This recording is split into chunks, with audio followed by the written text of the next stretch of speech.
Assalamu alaikum students, how are you? I hope you are fine.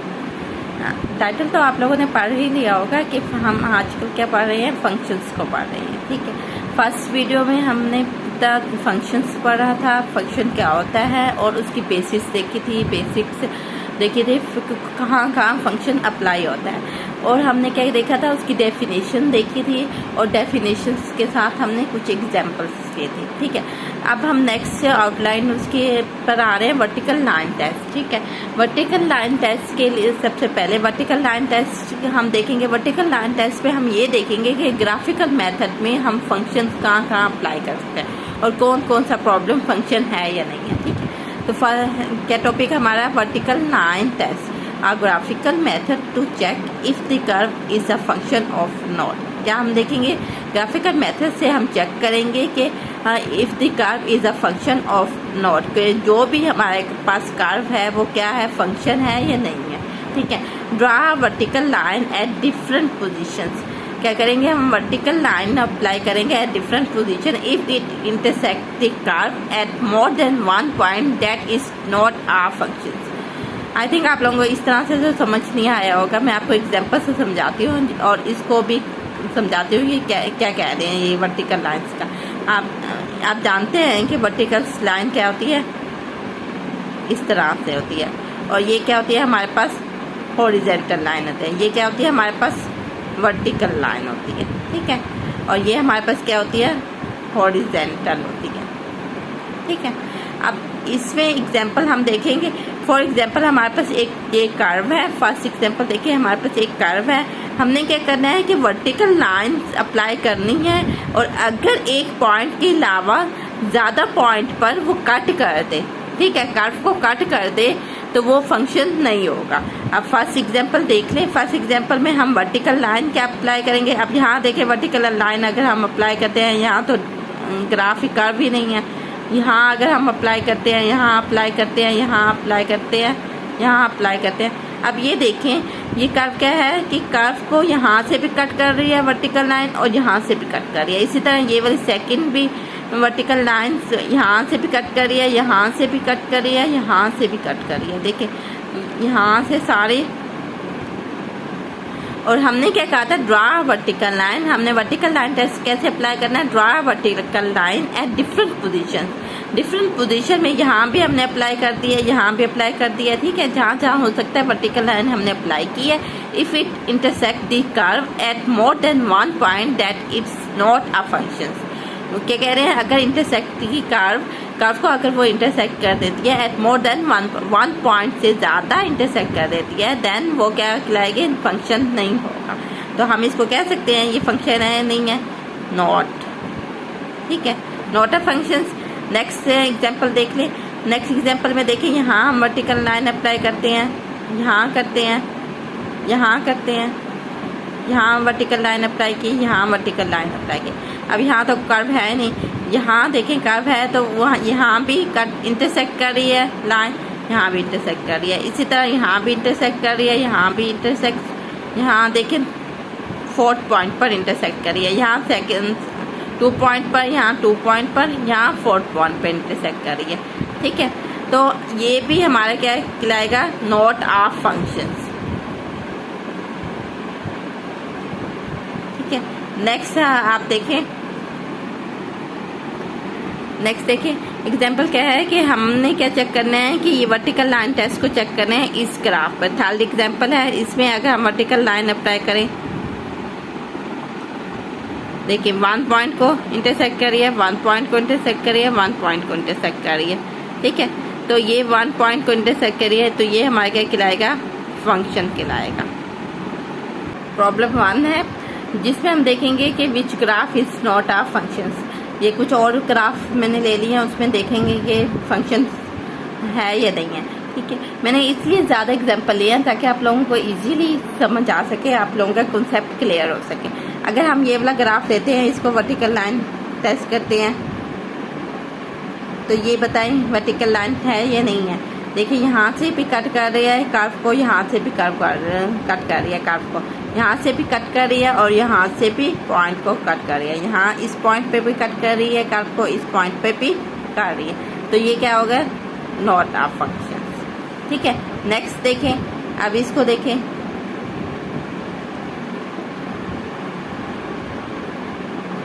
ये एक point इस curve में एक पॉइंट को कट करेगा, यहाँ भी एक पॉइंट को कट करेगा, यहाँ भी एक पॉइंट को, यहाँ भी देखें एक पॉइंट को, यहाँ भी और यहाँ भी और यहाँ, तो ये क्या कहलाएगा, फंक्शन कहलाएगा।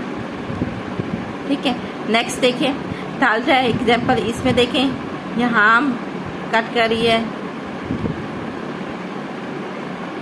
तो ये देखें कर्व के 1 पॉइंट को कट करेगा, यहाँ भी कर्व के 1 पॉइंट को, यहाँ भी कर्व के 1 पॉइंट को और यहाँ भी कर्व के 1 पॉइंट को, तो ये भी क्या कहलाएगा, फंक्शन कहलाएगा। नेक्स्ट देखें, ये भी 1 पॉइंट को कर्व कर रहे हैं, देख लें आप लोग, ये भी हमारे क्या कहलाएगा, फंक्शंस कहलाएगा। ठीक है, तो हम ग्राफिकल भी देख सकते हैं कि कौन से डायग्राम, कौन सा ग्राफ हमारा क्या है, फंक्शन है या नहीं। तो हम उसको कैसे करेंगे, उसको वर्टिकल लाइन टेस्ट अप्लाई करेंगे और उसमें देखेंगे कौन सा फंक्शन कौन सी कर्व पर 1 पॉइंट पर इंटरसेक्ट कर रही है या अदर मोर देन 1 पॉइंट पर इंटरसेक्ट कर रही है। अगर मोर देन 1 पॉइंट पर इंटरसेक्ट कर गया तो देन वो क्या होगा, नॉट अ फंक्शन होगा, अदरवाइज क्या होगा, फंक्शन होगा। ठीक है, आई होप आप लोगों को वर्टिकल लाइन टेस्ट इजीली समझ आ गया होगा। नेक्स्ट है हमारे पास domain and range of function. ये बहुत इंपॉर्टेंट टॉपिक होता है और ये आराम से हर तरह के फील्ड में अप्लाई होता है, हर तरह के फील्ड में ये फंक्शंस को हम अप्लाई करते हैं। नेक्स्ट हमारा टॉपिक है domain and range of functions. ये बहुत इंपॉर्टेंट टॉपिक है। ठीक है, every machine has some limitation in accepting inputs. वो क्या कह रहे हैं कि हर मशीन है सम लिमिटेशन, उनकी कुछ लिमिटेशंस होती है इन एक्सेप्टिंग इनपुट। हमने क्या पढ़ा था कि एक फंक्शन क्या होता है कि हम इनपुट देते हैं तो हमारे पास मशीन अपने रूल पर अप्लाई करके, ठीक है, और उसके बाद क्या होता है, आउटपुट हमें देते हैं। तो ये आप हमें क्या कह रहे हैं कि हर मशीन क्या होते हैं, some limitation in accepting input, कि ऐसे कुछ ऐसी मशीन्स भी होती हैं जो ना हर चीज़ उनकी लिमिटेशंस होती हैं, वो हर चीज़ को नहीं ले लेती। ठीक है, तो the set of all acceptable inputs of a machine F is called its domain. हमने ये चीज़ भी पहले रीड कर चुके हैं कि the set of all acceptable जो इनपुट होते हैं वो हमेशा क्या कहलाते हैं, डोमेन कहलाती है। The set of all resulting, जो हमारे पास रिजल्ट आता है इनपुट से, output is called the range. तो आउटपुट रिजल्टिंग आउटपुट आता है, जो रिजल्टिंग आउटपुट आता है वो क्या कहलाता है, इज कॉल्ड द रेंज। हमने ये चीज़ कहा था कि इनपुट क्या होता है, डोमेन होता है, आउटपुट क्या होता है, हमारे पास को डोमेन होता है, लेकिन जो रिजल्ट आता है इनपुट से वो हमारे पास क्या होता है, रेंज। क्योंकि हमने क्या कहा था, रेंज क्या होता है, इमेजेस ऑफ आउटपुट। ठीक है, लेकिन डोमेन था, domain set of all acceptable inputs. क्या होगा, आप set of all acceptable input, आप इसे सिंपल डोमेन को इनपुट नहीं लिख सकते, आप उसको क्या लिखेंगे, set of all acceptable input. Range क्या होगा, set of all possible output, के पॉसिबल आउटपुट जो आएगा। ठीक है, आप एग्जाम्पल से मैं ये सब कुछ समझाती हूँ कि क्या कह रहे हैं। फर्स्ट वाले पॉइंट को समझाती हूँ कि आप देखिए, आप फॉर एग्जांपल आप लोगों के पास एक मशीन है, उसमें आप इनपुट कर रहे हैं, फंक्शन मशीन अप्लाई हो रहा है और आउटपुट आ रहा है। ठीक है, इनपुट क्या हो रहा है कि वो मशीन ले रही है, एक्सेप्ट कर रही है इनपुट को, कोई भी चीज़ को एक्सेप्ट कर रही है। ठीक है, उसके बाद हमारे पास आउटपुट आ रहा है और वो रेंज हो गया। फॉर एग्जांपल हमारे पास कोई, जैसे हमने शुगर कैन की मशीन की बात की थी, तो अगर हम गन्ने को हम डाल रहे हैं, इनपुट कर रहे हैं, गन्ने की मशीन में ही इनपुट कर रहे हैं, तो हमारे पास गन्ना जा रहा है, उसके पास फंक्शन उसके ऊपर अप्लाई हो रहा है। ठीक है, उसके बाद हमारे पास जूस की सूरत में क्या आ रहा है, आउटपुट आ रहा है। ठीक है, अब वो कह रहे हैं some limitation in accepting input. इसके बारे में मैं बता देती हूँ। अब आपके पास गन्ने की एक मशीन है, आप उसमें ऑरेंज तो नहीं डाल सकते ना। अगर मैं फॉर एग्जांपल यहाँ ऑरेंज डालती हूँ तो वो एक्सेप्ट नहीं करेगा। ठीक है, तो इसी तरह की यही है कि हर मशीन अपनी ही चीज़ों को प्रेफर करेगी, जो जो चीज़ उसमें अप्लाई हो सकती है वो उसी को ही अप्लाई करके आउटपुट देगी। ठीक है, तो यही चीज़ वो यही फर्स्ट पॉइंट में कह रहे हैं, हम every machine has some limitation in accepting input. ठीक है, नेक्स्ट पॉइंट है the set of all acceptable input of a machine F is called its domain. अगर वो गन्ने को एक्सेप्ट कर रही है तो वो क्या कहलाएगी, इनपुट कहलाएगी। और उसका हमारे पास एक आउटपुट आएगा, जो रिजल्टिंग आउटपुट आएगा उसे हम क्या कहेंगे, रेंज कहेंगे। ठीक है, हेयर एफ, नेक्स्ट देखिए, here F establish connection between set of input हमारे पास क्या है, फॉर एग्जांपल ये एक एग्जांपल हमने ले ली है, फंक्शन है F A B and C 1 2 and 3। A हमारे पास क्या हो रहा है, कनेक्ट कर रहा है 1 को, बी हमारे 2 को एंड सी हमारे क्या कर रहा है 3 को। ठीक है, रिलेशन हो रहा है ए का रिलेशन 1, बी का 2 एंड सी का 3। आप देखें, here F established connection between set of input हमारे पास क्या है, ठीक है, A B and C. Set A हमारे पास क्या है, इनपुट है, एंड सेट बी हमारे पास क्या हो जाएगा, आउटपुट आ गया। ये तो हमें पता है कि फर्स्ट जो सेट होता है वो हमारे पास क्या है, इनपुट होता है, और उसके साथ जो रिलेट कर जाता है वो हमारे पास क्या आ जाता है, आउटपुट आ जाता है। डोमेन क्या होगी, डोमेन देखिए आपके पास जो इनपुट है वो हमारे पास क्या हो जाएगी, डोमेन हो जाएगी, A B and C domain. और इससे हमारे पास कोई आंसर आ रहा है तो वो हमारे पास क्या हो जाएगी, रेंज हो जाएगी। अगर फॉर एग्जांपल यहाँ 4 हो तो हमारे पास रेंज क्या होगी, 1 2 एंड 3 होगी, क्योंकि हमारे पास इनपुट से जो रिजल्ट आ रहा है ना 1 2 3 वो हमारी रेंज होगी, लेकिन जो आउटपुट होगा वो हमारा क्या हो जाएगा, 1 2 3 एंड 4। ठीक, नेक्स्ट प्रॉब्लम है, if F is equal to P1 Q2 R3 then the domain and range of F. ठीक है, हमने प्रॉब्लम से देखते हैं कि डोमेन और रेंज क्या होते हैं। एक हमारे पास फंक्शन इस तरह से है, ठीक है, P1 यानी कि P का रिलेशन 1 है, Q का रिलेशन 2 है और R का रिलेशन 3 है। तो इसको हम लिख सकते हैं इस तरह फंक्शन मैपिंग के जरिए कि फंक्शन f है, ठीक है, और हमारे पास क्या है, P का रिलेशन जो है वो 1 है, और Q का रिलेशन क्या है, हमारे पास 2 है, और R का रिलेशन क्या है, 3 है। ठीक है, तो हमें पता है इनपुट क्या होते हैं, हमारे पास P Q और R हमारे पास क्या हो जाएंगे, डोमेन हो जाएंगे 1 2 एंड 3, और इनसे जो रिलेशंस आया है 1 2 एंड 3 वो हमारे पास रिजल्ट जो आया है वो हमारे पास क्या हो जाएंगे, रेंज। हमने यही फाइंड करना था। ठीक है, नेक्स्ट है, हमने टॉपिक है हमारा अलजेब्रा ऑफ फंक्शंस। ठीक है, scalar multiplication of a function. First हमारे पास क्या है, scalar multiplication of a function. एक फंक्शन है, उसके साथ अगर कोई स्केलर को मल्टीप्लाई करते हैं, इनटू वेरिएबल है, तो वो क्या हो जाएगा, हम उस स्केलर को बाहर ले लेंगे और फंक्शन हो जाएगा, where C is a scalar. For example आपके पास फंक्शन क्या है, sin x है, उसके साथ 2 sin x अप्लाई कर दें तो हम 2 को बाहर ले लें, sin x एक फंक्शन हो जाएगा। इस तरह कर सकते हैं ना, ये सिंपल सा एक अलजेब्रा का फंक्शन है। ठीक है, नेक्स्ट है second, addition subtraction of function. f plus यानी कि अगर हमारे पास 2 फंक्शन हैं उनको क्या कर सकते हैं, प्लस कर सकते हैं। अगर 2 फंक्शन अप्लाई हो रहे हैं तो उसको सेपरेट ऐड भी कर सकते हैं और सब्ट्रैक्ट भी कर सकते हैं। इसी तरह मल्टीप्लिकेशन ऑफ फंक्शंस है, अगर आपके पास 2 फंक्शंस का मैपिंग है तो आपको सेपरेट भी उसको मल्टीप्लाई कर सकते हैं। ठीक है, देखिए f into G into X variable f of x into G of x, इसको हम इस तरह भी अप्लाई कर सकते हैं, is equal to G into F into X. क्योंकि मल्टीप्लिकेशन हो रहा है तो ये इंटरचेंज हो सकता है, एफ जी और जी एफ, इससे कोई भी डिफरेंस नहीं होता। इसी तरह डिवीजन ऑफ फंक्शंस है, एफ डिवाइड बाई जी का मैपिंग है इंटू एक्स, तो F of x over ji of X, variable दोनों का सेम है तो इसको हम इस तरह भी फाइंड कर सकते हैं, F of x divide g of x और g of x not equal to 0। ये लाजमी है कि हम जानते हैं कि डिवीजन में अगर ये 0 हो जाए तो ये इनफिनाइट हो जाता है, तो ये लाजमी है कि ये नॉट 0।